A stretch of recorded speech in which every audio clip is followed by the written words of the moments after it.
Bismillahirrahmanirrahim. Assalamualaikum warahmatullahi wabarakatuh. Saya Muhammad Izzat Afiq bin Aznuddin akan membentangkan kajian saya yang bertajuk Pengamalan Solat dalam kalangan pelajar pendidikan Islam di IPG KDRI. Pengenalan kepada kajian saya, solat ini ialah merupakan salah satu daripada rukun Islam.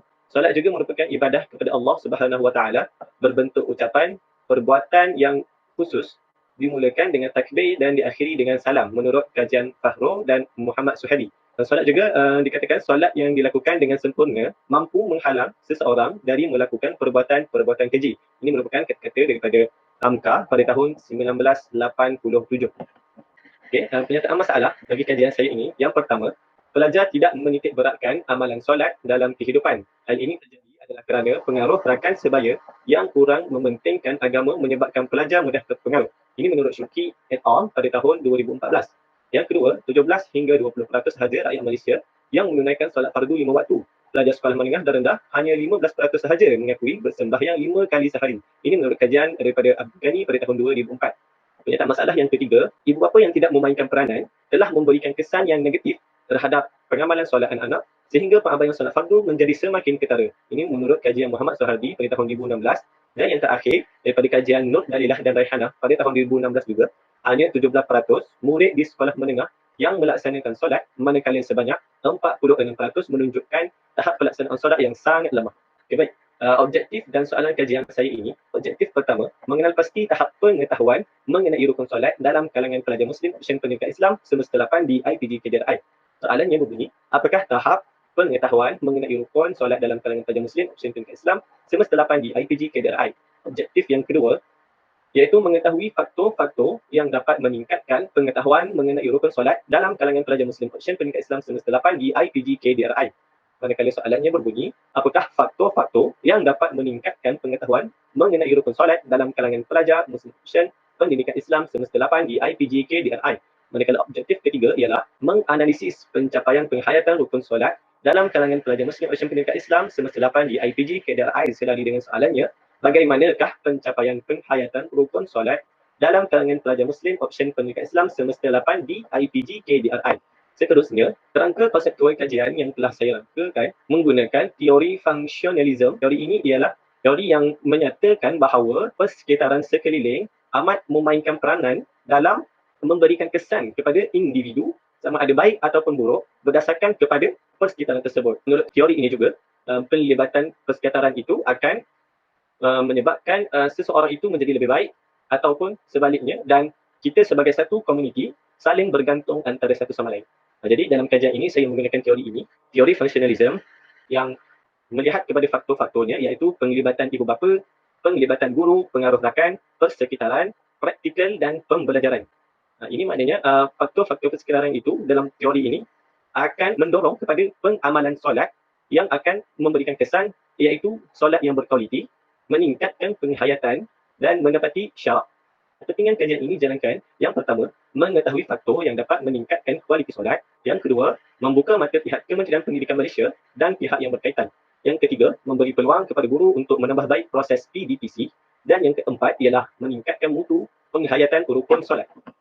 Bagi tinjauan literatur, yang pertama, menurut Faridah pada tahun 2016, faktor rakan merupakan faktor yang boleh mempengaruhi remaja meningkatkan mutu solat atau sebaliknya. Rakan dapat memberikan kesan yang amat besar kerana pergaulan harian yang memperuntukkan waktu bersama yang lebih lama membolehkan mereka mudah cenderung di antara satu sama lain.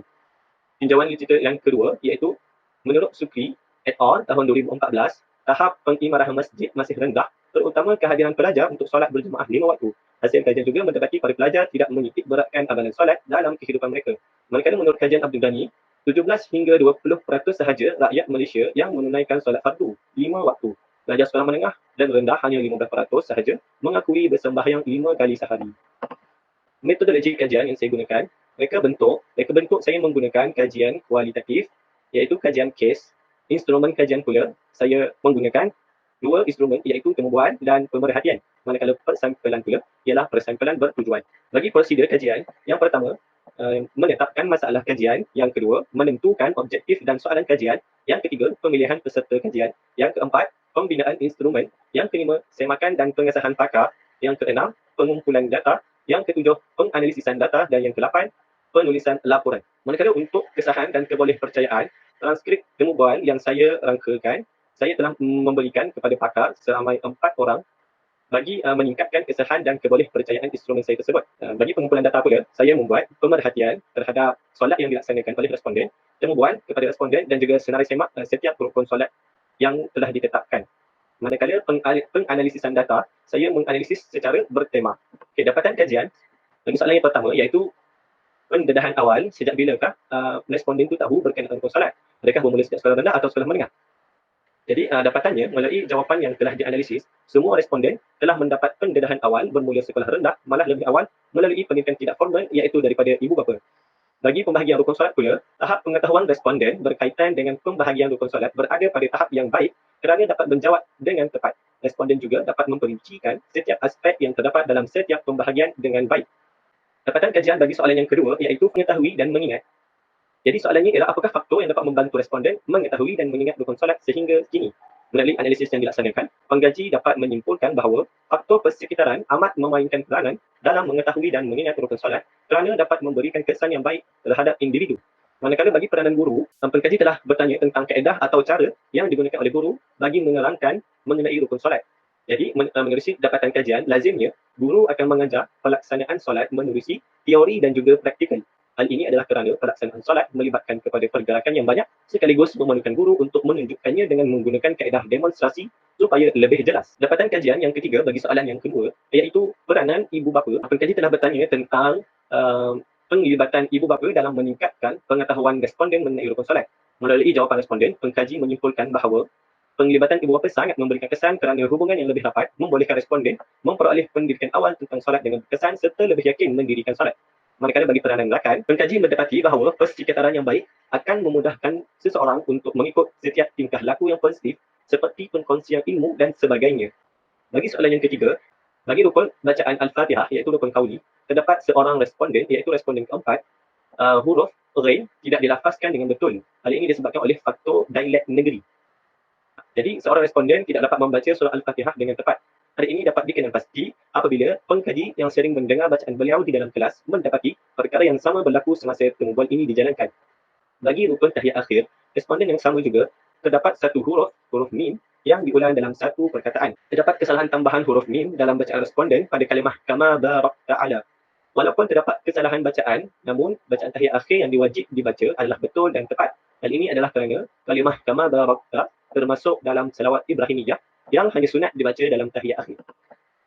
Manakala bagi rukun fi'li iaitu bahagian rukuk, terdapat 3 orang responden yang tidak dapat melaksanakannya dengan tepat. Responden kedua, kepala tidak mendongak sedikit bagi melihat tempat sujud. Responden keempat pula, kedudukan badannya tidak sampai 90 darjah. Manakala responden kelima, tangan beliau tidak direnggangkan di atas lutut.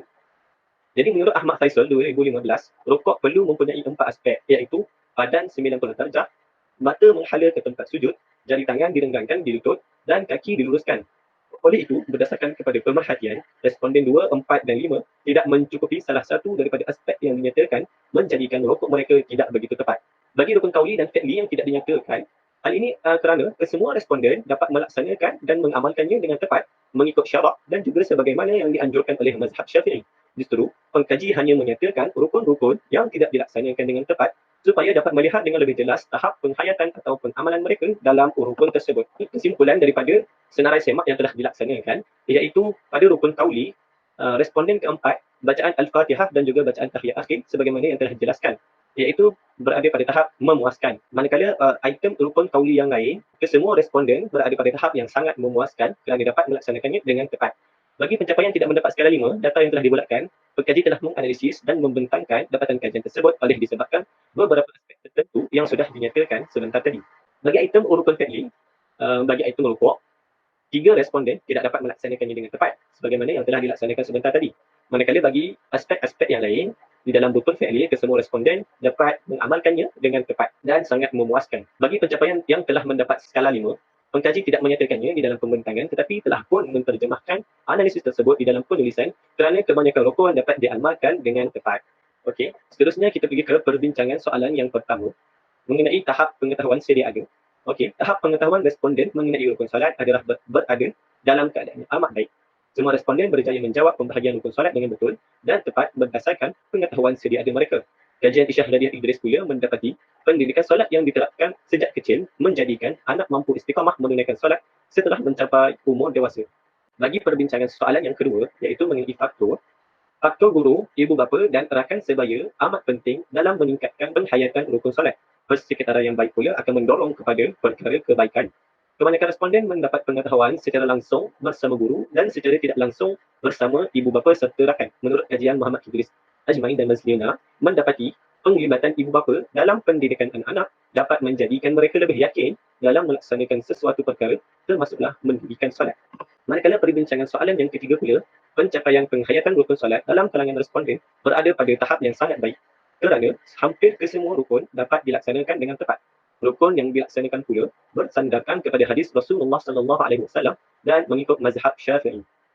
Jadi implikasi kajian ini, saya merumuskannya kepada 3 pihak, iaitu yang pertama ibu bapa, yang kedua guru pendidikan Islam dan yang ketiga pentadbir sekolah. Manakala cadangan kajian lanjutan bagi pengkaji-pengkaji untuk masa akan datang, yang pertama, memperluaskan kawasan kajian dari satu institusi kepada beberapa institusi dengan mempelbagaikan responden supaya pengkaji dapat memperoleh data yang pelbagai dan dapat membuat perbandingan dengan lebih jelas. Yang kedua, cadangannya ialah mengaitkan solat yang dilaksanakan dengan tingkah laku responden. Hal ini adalah kerana di dalam Al-Quran ada menyebut bahawa solat akan mencegah kemungkaran. Jadi cadangan saya ialah bagi pengkaji akan datang mengaitkan solat yang dilaksanakan dengan tingkah laku mereka. Setakat itu sahaja pembentangan saya pada kali ini. Wabillahi taufiq wal hidayah. Wassalamualaikum warahmatullahi wabarakatuh. Sekian, terima kasih.